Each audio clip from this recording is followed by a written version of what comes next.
ready for the word?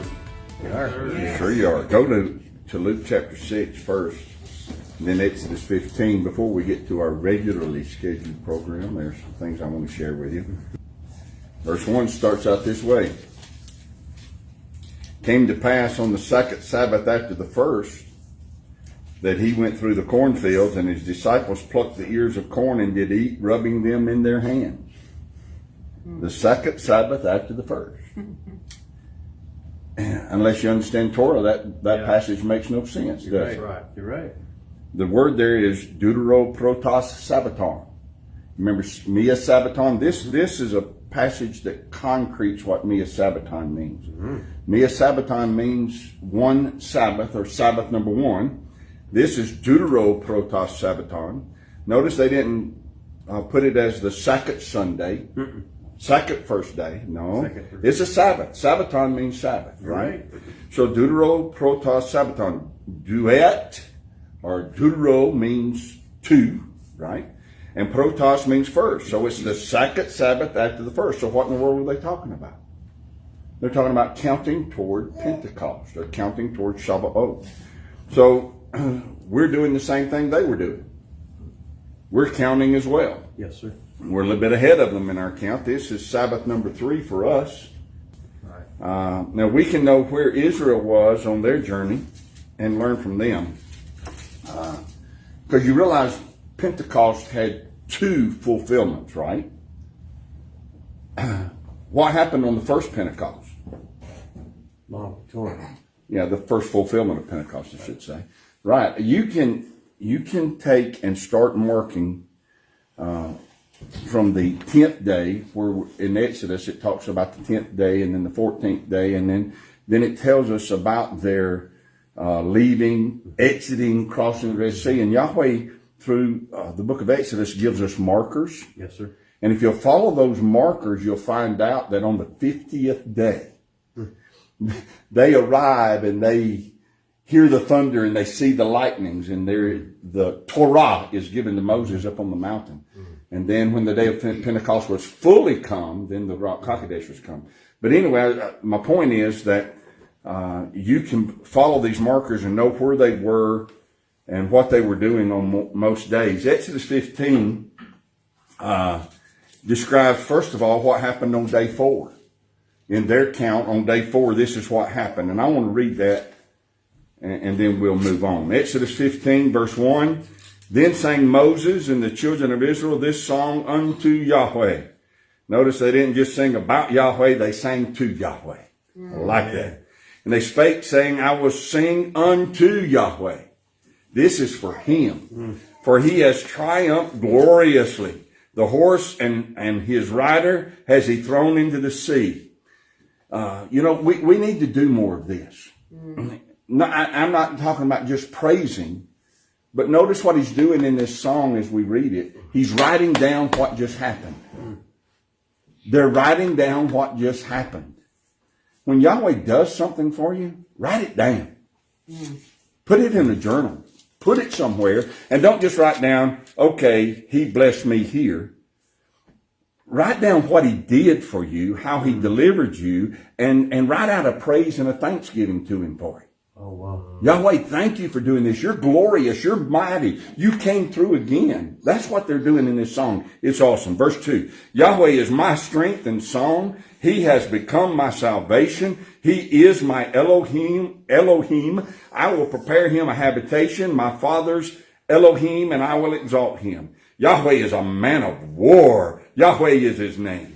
Pharaoh's chariots and his hosts has he cast into the sea. His chosen captains also were drowned in the Red Sea. The depths have covered them. They sank into the bottom as a stone. Your right hand, O Yahweh, has become glorious in power. Your right hand, O Yahweh, has dashed in pieces the enemy. And in the greatness of your excellency, you have overthrown them that rose up against you. You sent forth your wrath, consumed them as stubble. And with a blast of your nostrils, the waters were gathered together. The flood stood upright as a heap, and the depths were congealed in the heart of the sea. The enemy said, I will pursue. I will overtake. I will divide the spoil. My lust shall be satisfied upon them. I will draw my sword. My hand shall destroy them. That's what the enemy said. Verse 10, you did blow your wind. The sea covered them. They sank as lead in the mighty waters. Isn't that awesome? Yes, sir. Wow. Who is like unto you, O Yahweh, among the Elohims? Who is like you, glorious in holiness, fearful in praises, doing wonders? You stretched out your right hand, the earth swallowed them.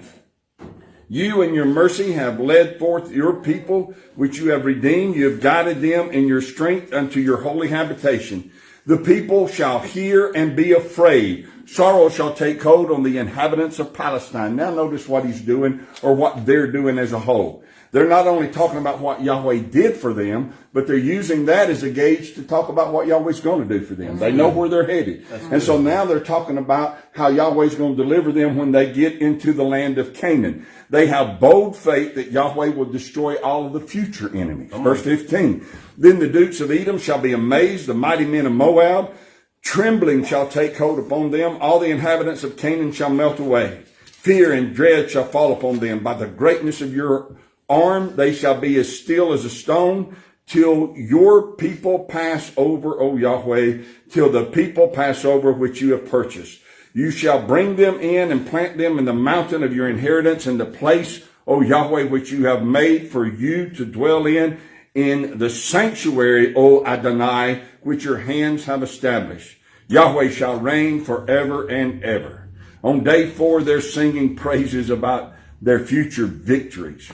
Verse 19, for the horse of Pharaoh went in with his chariots and with his horsemen into the sea, and Yahweh brought again the waters of the sea upon them, but the children of Israel went on dry land in the midst of the sea. And Miriam, the prophetess, the sister of Aaron, took a timbrel in her hand, and all the women went out after her with timbrels and with dances. Man, they having a party. This is day 4. And Miriam answered them, sing ye to Yahweh, for he has triumphed gloriously. The horse and his rider has he thrown into the sea. Then things change. That was the day 4 praises. Verse 22. So Moses brought Israel from the Red Sea, and they went into the wilderness of Shur, and they went 3 days into the wilderness, day 5, day 6, day 7, and they found no water. And when they came to Marah, they could not drink of the waters of Marah, for they were bitter. Therefore the name of it was called Marah, and the people murmured against Moses, saying, what shall we drink? So on day 4, they're all happy talking about future victories. On day 7, they murmur. The word murmur literally means to stay somewhere permanently or to stop. They said to Moses, what this word is telling us is they said to Moses, we've had enough. We're not going another step. This is too hard. This is it. We quit. How about that? Day 4, future victories. Day 7, we quit. Wow. Yeah. And Moses cried to Yahweh, and Yahweh showed him a tree, which when he had cast into the waters were made sweet. There he made for them a statute and an ordinance, and there he proved them. He made for them a statute. Here's the statute.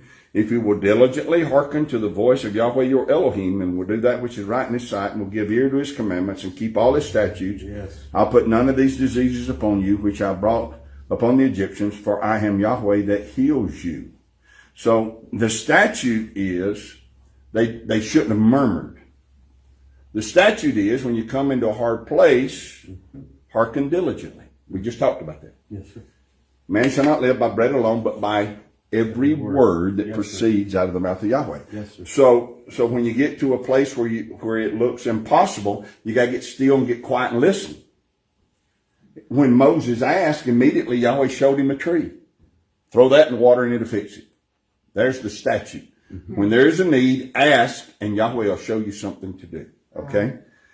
Verse 27, they came to Elim, where were 12 wells of water and 70 palm trees. And they encamped there by the waters. The indication seems to be that they were just one day's journey from this amazing oasis when they started to murmur. One day away from complete restoration and victory, one day away and they were ready to quit. Never know how close your victory is.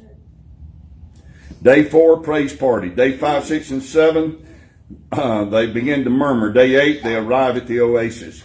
And they're going to stay there for at least 22 or 23 days. They're not going to leave until day 30 of their count.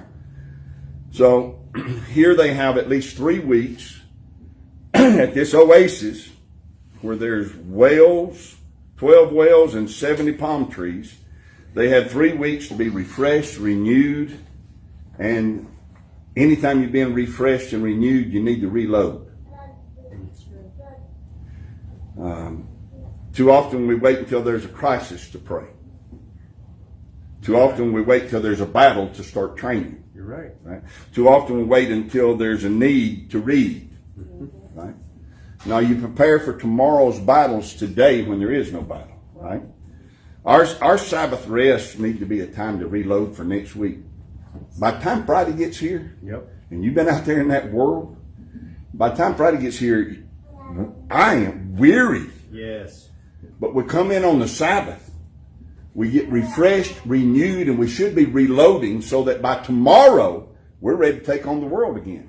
Ready to take on our chores again. Ready to take on our task again. Ready to go back out there. So the Sabbath is about resting and refreshing, but reloading, right? Anyway, this is Sabbath number 3.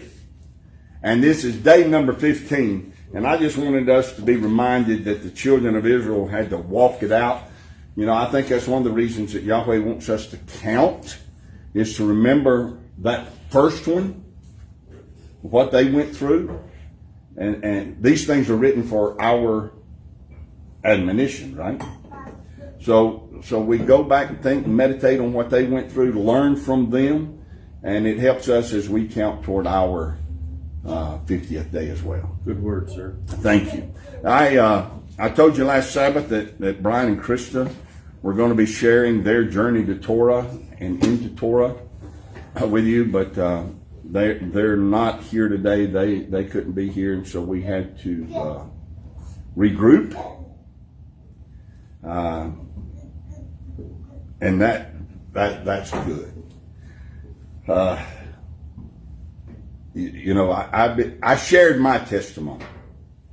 The reason I wanted my family involved in it is because I didn't do this in a vacuum. We were all involved in it together. We walked this thing out together. Amen. And walking in it every step of the way was Marie.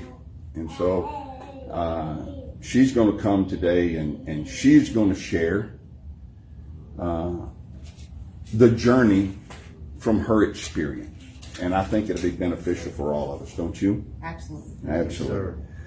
So won't you encourage her while she comes? Marie, come share with us, please. And they heard the voice of Yahweh walking in the garden in the cool of the day. His voice walked in the garden.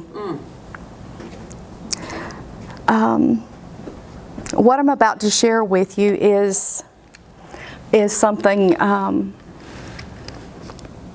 that's very precious to me.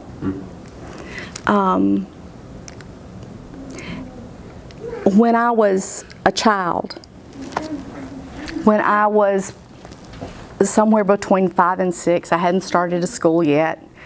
Didn't have kindergarten back then, so you started late. But my parents bought this house. To me, it looked gigantic. It's a big white house on a hill. The yard sloped down toward the road, and it was lined all the way around with these big mimosa trees, and it just kind of looked like a tropical garden. On the other side of the driveway, there were these 7 oak trees. They weren't huge. They were, you know, tall and kind of skinny. But anyway, we moved in there in the spring, and the habit was, is if the weather permitted, we would walk down this long driveway to the mailbox, and then coming back up, my mom would stop and she would sit on the front steps, and she would let me play in the chert rocks that were out there. And she taught me, you know, what you can do is you can build these little rock houses and all this kind of stuff. So I spent my time doing that forever, how long she would let me. And then we would go back to the house. And we did this several months. It was still springtime, but I talked her in to letting me go down the driveway to play in the rocks by myself. And she did. She kind of was hesitant at first, but she let me go down there.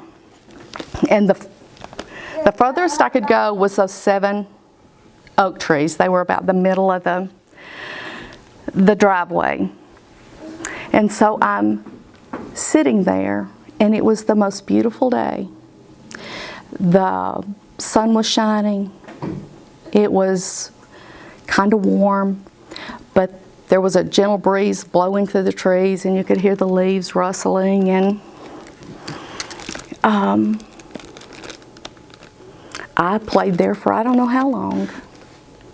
And I'm all by myself, and we live in the woods.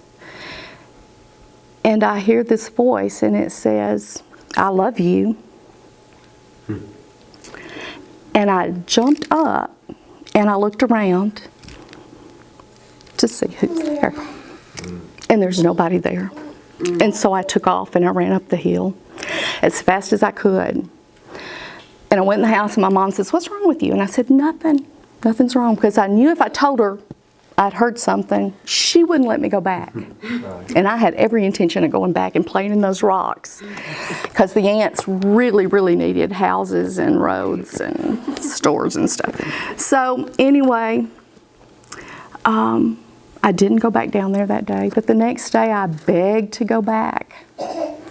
And I went down there, and I'm playing in the rocks. And I don't know if I'm going to hear anything or not, but I have an expectation.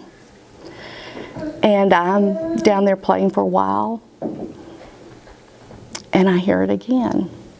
"I love you." And instead of jumping up, I stayed very still. And I said, "Who are you?" And the voice came back and said, "You know who I am." And somewhere on the inside of me, I knew who it was. I'd never been to church. The only thing I knew about God was my mom had told me He created everything. And I shouldn't use the rocks to smash the ants with.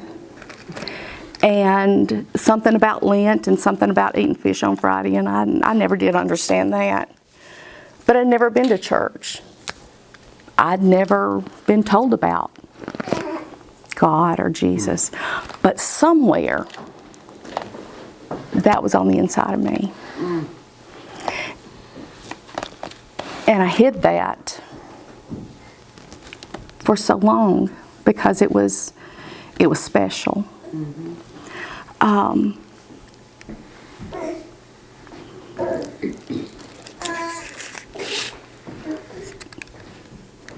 You know,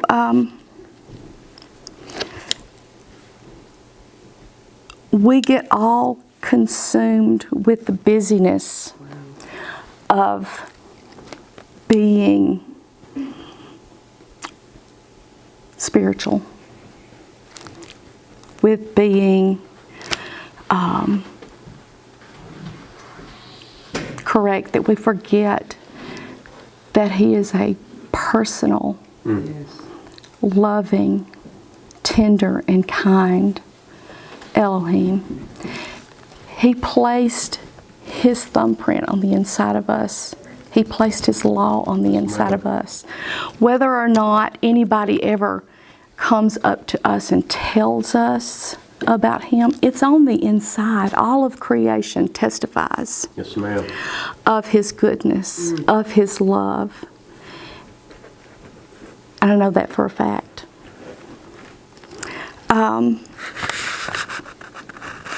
Why I had that experience, I didn't know for a long, long time. And sometimes I still wonder about it. It's such a profound It was such a profound experience to me that, have you ever had one where if the conditions are just right, you'll get a flashback to it? Maybe it's a sight or a sound or a something, and it puts you right back there. That's the way this is to me. If I hear the leaves rustling in the breeze sometimes, it puts me back there, and that was, I don't know, 50 something years ago.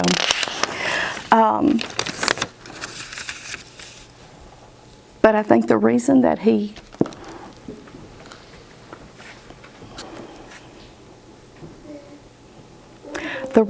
gave that to me at such a young age is because he knew I was going to need it.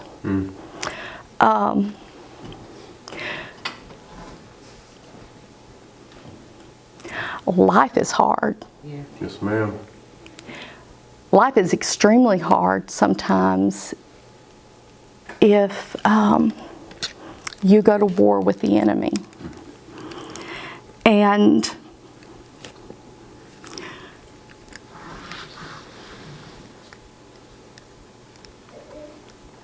from the time I was a child till the time I met Steve, I knew I was going to marry a minister. I thought it was going to be glorious and fun, and we would never have a care in the world, and life would just be like, you know, the perfect family that you've ever seen on TV or something. You know, nobody ever is upset. There's never any trouble. You just kind of float through life. And that was my expectation. I didn't know that when you enlisted in Yahweh's army that you become a soldier. Yeah. I thought we were just going to have a good old time. And Yahweh knew that somehow he had to prepare me for what was coming. Because while you might have ran across a rose every once in a while, more than not, you got the thorns. And you needed to know that Yahweh was in your corner. Yes, ma'am. That he loved you no matter what was going on. Steve and I married in 1977, and by the time, I think, 1982, we had gone to our second church, and I had taught Sunday school. I had organized Bible schools. I had, you know, you just get to go around the whole gambit of things. But I had become so tired, so weary, so depressed, so lonely, and so disillusioned with what the church was teaching. I kept saying, there's got to be more. There's got to be more to serving the God that created the heavens and the earth. There's got to be more. It cannot be just this. It cannot be just what we do in the circuit. You know, we do all the quarterlies, and the stories are the same. The illustrations may change, but it's all the same, and you never grow. There's never anything to aspire to. Right. You're just locked in this circle of continual, the same old every time. And I kept crying out, there's got to be more. There's got to be more. And at one point, I think Steve, I know he did, because my mom brought me some books and said, just see what you think about these. And I did. And I thought, wow, that's a new way of looking at things. And I kept reading, and I thought, you know, I never thought about that. But that was bringing life into me from where I felt dead before. And so it taught me to pray. You know, prayer can be a real dangerous thing.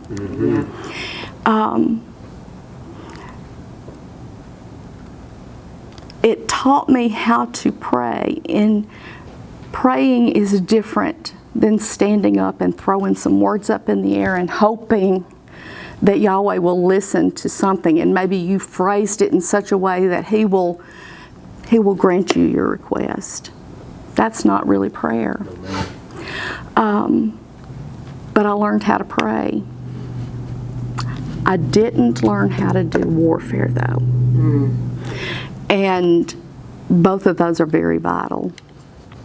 I began to pray, and my prayers were, I suppose, childish and kind of naive.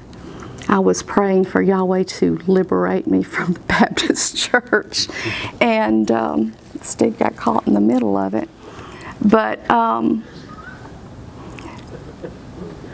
it took a while, but I started seeing things change, and his eyes were being opened to things, and I never said a word. But eventually, you know, the story that we were released from that position, and we were kind of at loose ends, you know, we didn't really have a plan. And life started happening, and it started going downhill really fast. And it was going downhill so fast, I didn't find out this till later, but when I get under pressure, I shut my mouth. And you know, the worst thing in the world that you can do when you're being attacked or you're under pressure is to shut your mouth. Yeah. If you're being attacked and you're under pressure, your power is going to come from your knees and your words hooking up with Torah, with the word that Yahweh has spoken over you already. Don't let them depart out of your mouth. But I didn't know that. And so it was like we were hit with a never-ending chainsaw.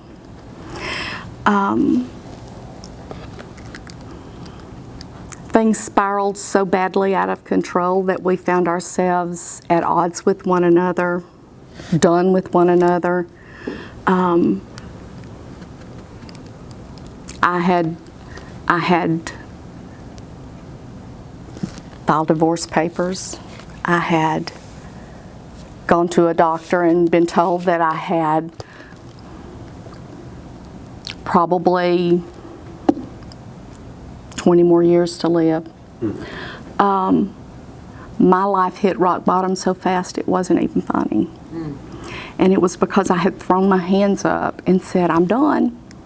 I murmured, like we had read before, I murmured.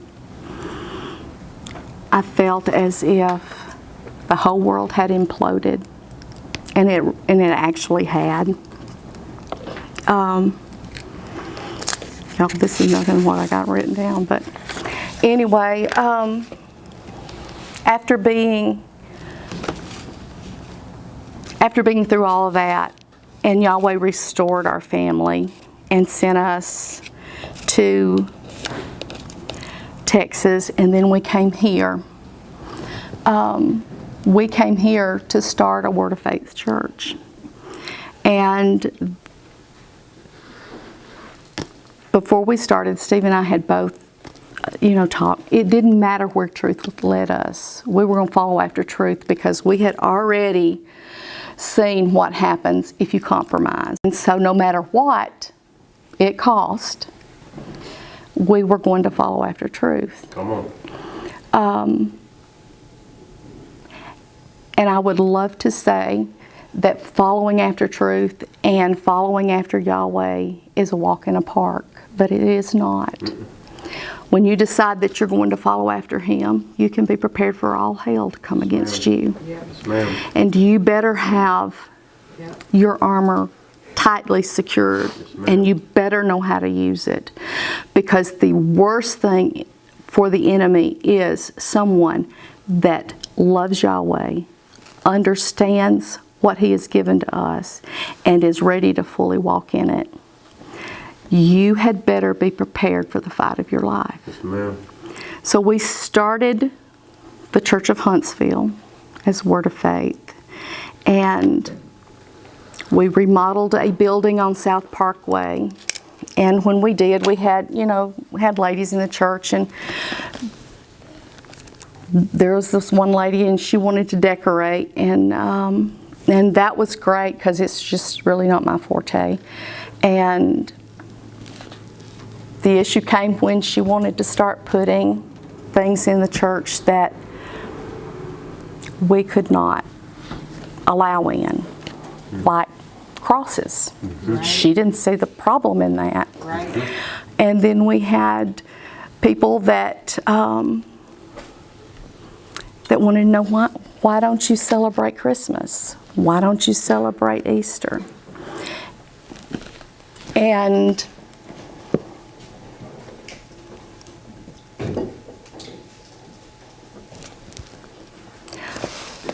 I would tell them, you don't really want to know.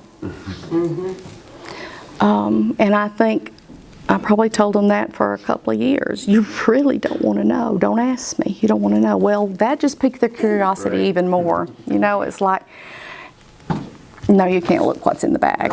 I've got something that you've got that you can't have. But that started the journey toward Torah. It started the journey toward learning what His name is.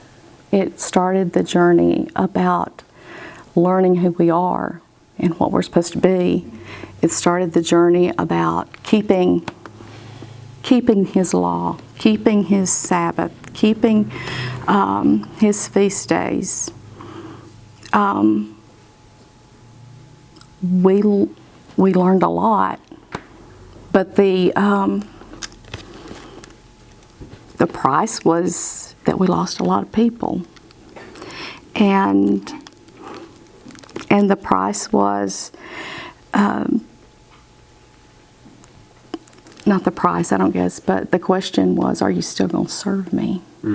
Are you still going to be here if you lose half of your congregation? And we'd already decided that if when it's all over, the only ones that are left is me and Him, then we're going to follow Him. And if you come to Torah expecting it to bring you life, then you've come to the right place. If you come looking for a bed of roses, there's going to be challenges along the way because we live in a world with an enemy. I can honestly say that with each truth that we learn in Torah, I don't have a problem turning loose to something else. Amen. Right. It's easy. Yes, ma'am. Because I'd rather have Yahweh than anything. Ma'am. Yes, ma'am. I would rather lose everything in this world than to lose Him. Yes, ma'am. Because I know I can't make it without Him.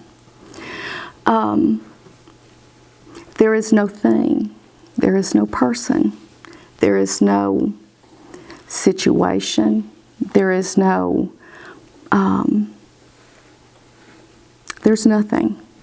that I would hold on to if I had to let go of Yahweh and Torah. It's true. It is difficult. There are challenges. You will have family that will leave you. You will have friends that will forsake you. But you have to determine in yourself, what is it that you want? Do you want things here that are temporary? Right. They're for a season. Right. Or do you want something eternal? Eternal. Do you want something that really counts, that really matters, that will really sustain you? And Yahweh and Torah is all there is. Amen. It is the only real thing that we can hold on to. Yes, ma'am. We can hold on to our cars, our positions, our status in the community. But it will cost you Yes, ma'am. at the end. And it's not something to take lightly. It's not a commitment to take lightly. Because I promise you, you can take the commitment and you can start following after Yahweh. And you can get in the middle of the fight and you can be so overwhelmed and so beat up and so tired that you do like I did and say, I'm done. But the minute you say you're done, you walk away from your protection. You walk away from the one that will sustain you and get you through. And you walk into the lion's pen. Right. And he will devour you. Yes. He will kill you. He will rend you into pieces to the point that you don't think you will ever That's true. survive. But keeping Torah, it is important. Yes, ma'am. Following after Yahweh is everything. Yes, ma'am. There is peace even in the middle of battles that He's on your side. Amen. He goes before you. He's your rear guard. He is not going to forsake you. He is not going to let you down. But you will have to stand to your place and let Him speak through you and work what He wants to work, not only in you, but in the others that you come in contact with.